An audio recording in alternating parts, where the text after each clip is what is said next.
Монгол Улсын шадарцаад улсын онцгой комиссийн дарга амар цаахны тушаалаар байгуулагдсан шуурхай хэсгийн бүрэлдэхүүн хээрийн төмөрт өртөж орон гэргүй болсон иргэдэд иж бүрэн гэр хувцас хоол хүнсний тусламж, эрүүл мэнд болон сэтгэл зүйн үйлчилгээ үзүүлэн ажиллаж байна.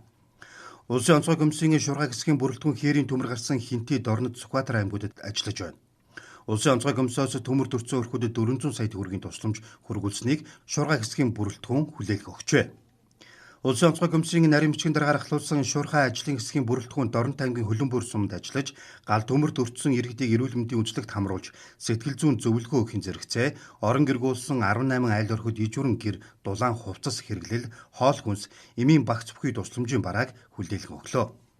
2025 оны 3 дугаар сарын 9-ээс эхлээд хэд хэдэн аймагуд дээр хэд удаагийн ой хэрийн төмрийн дуудлага мэдээллийн дагуу онцгой байдлын байгууллага, холбогдох бусад төрлийн байгууллагууд, сум орон нутаг иргэдтэйгээ хамтраад унтраах ажиллагааг зохион байгууллаа. За энэ төмөрт нийтдээ 39 айл өрх гэр орноо алдсан. За мөн одоо Дорнод аймгийн Хөлбөмбөр сумын дээр бол хэд айл мал амжиргааны хөөсөр малаа бүрэн алдсан ийм байдалтай байна. За Монгол Улсын шадарцаад улсын онцгой комиссийн даргын шийдвэрийн дагуу улсын онцгой комиссийн шуурхай бүлэг энэхүү төмөрт өртөж эхний ээлжинд орон байраа алдсан айл өрхүүдэд улсын онцгой комисс Монгол Улсын засгийн газраас олгож байгаа тусламж ийм барааны эхний ээлжийн хүргэлтийг өнгөрсөн 2 өдрийн хугацаанд зохион байгууллаа. Дорнод аймагт гарсан хээрийн төмөрт өртөж хамгийн их хохирол амссан нь Хөлбөмбөр сумын Батхан баг байлаа. Батхан багийн нутаг дэвсгэрт нийт 70 айл өрх өвлөж байснаас 60 орчим айл өрх нь их бага хэмжээгээр гал төмөрт өртөж хохирол амссан бол одоогийн байдлаар 6,000 гаруй мал хорогдоод байна. Мөн Хөлбөмбөр сумын Батхан багийн хэмжээнд 47 мянган га газар төмөрт өртсөн нь нийт газар нутгийн 35%-ийг эзэлжээ. Аймаг сум орон нутгийн удирдлагууд гал төмөрт өртсөн малчдынхаа амжиргааг дэмжих чиглэлд онцгойлон анхаарч ажиллаж байгааг хэллээ. Түүнчлэн тус багт шүүгэн шинжилгээний ерхий газраас томилогдсон ажлын хэсгийн бүрэлдэхүүн ажиллаж нөхцөл байдлын үнэлгээ их, гал төмрийн эсдийг тогтоох, малын сэг зэмийг нэн дээр устгалд оруулах, халдваргүйтэл хийх зэрэг ажлыг шуурхай зохион байгуулж байна. Машин дэрэг байсан тулд агуу хөвгт авч гарсан. Ахаа өмсөө утгаал ер нь гарсан дөө. Тэр мөрөөсөл юм ер нь авч чадаагүй. Одоо бол яг энэ хойно голын иргэдээр байрлсан юм байхгүй. Айлын ойролцоо яваад таашаа хоньны ашаа машаа гэр мөр байхгүй. 2 хоног машиндаа хоноод тэгээд байжлаа.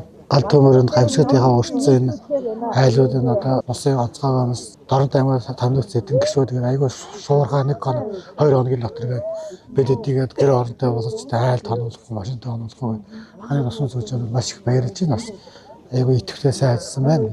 Салхины урд бол амар өсдөг.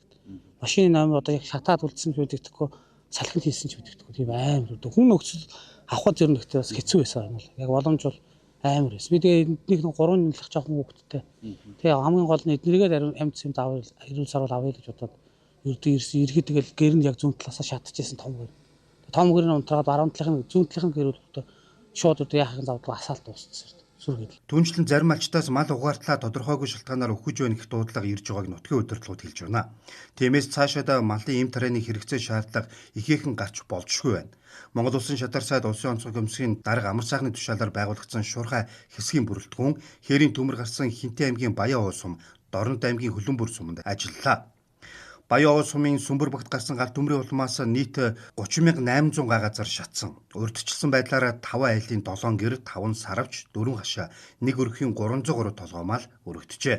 Манай зүүн бүс нутаг Хинти, Дорнод, Сүхбаатар гэсэн 3 аймгийг дамсан тал эрийн төмөр сүүлийн 2 хоногт гарлаа. Тэгээд өнөөдөр улсын онцгой комиссоос шуурхай алба газар дээр нь ажиллаж байна. Энэ жишээ нь Дорнод аймгийн Хөлбөмбөр сум бол одоо энэ галын голомтод нилээдгүй голомтолж одоо гал гарсан ийм газар. Өнөөдөр энд 18 айл гэр оронгүй болсон байна. Урдчилсан байдлаар нэг 6,000 орчим мал энэ төмөрт өртсөн. 20 айлын хашаа сарвч бас өртсөн. За 5-6 машин бас энэ галд одоо нэрвэгдсэн гэсэн ийм урдчилсан одоо байдлаар ийм одоо хохирлын дүн мэдээ гарсан байна. Энэ том хохирол бол энэ ард иргэд малчтад бол одоо маш хүн дээр тусч байна. Одоо тухайлбал ард иргэдийн сэтгэл санаа бол үнэхээр хүнд байна. Энэхүү одоо гамшигын хохирлыг давж гаргахад, барагдуулахад улсын онцгой комисс бол одоо бас маш шуурхай одоо сайн зохион байгуулагдаж ингэж ажиллалаа. өөрийн буруутай үйлдэлээс биш бусдын буруутай үйлдэлээс болж гэр оронгүй болж байгаа, мал ахуйгүй болж байгаа энэ олон хүмүүст бас одоо улсын онцгой комисс Монгол улсын төр засаг анхаарлаа хандуулж байгаад бас туйлын одоо баяртай байна гэдгээ яг одоо энэ хөлбөмбөр суманд одоо гэр авж байгаа манай Хинтээ аймгийн Баян ус суманд гэр авж байгаа олон иргэд бас илэрхийлж байна. Хүний санамсар болгоомжгүй хинэггүй үйлдэлээс болж гарсан ой хоёрын төмөр малчдад томоохон хохирол учруулад байна. Ой хоёрын төмөр нь бага цагт их талбайг хамардаг онцлогтой гэдгийг онцгой байдлын албаагчид хэлж байлаа. Төмөр гарсан газарт салхины урд 6-аас 18 м/сек хүртэл салхилдаг учраас төмөр унтраах ажлыг зохион байгуулахад албаагчдын амь насанд аюултай байсан тухай онцгой байдлын ерхий газраас мэдээллээ. Зарим тохиолдолд албаагчид салхиныхаа урд төмөрт өртөж болзошгүй айлрхуудыг төмрөөс гаргах, нүүлгэн шилжүүлэх ажлыг зохион байгуулан ажиллажээ.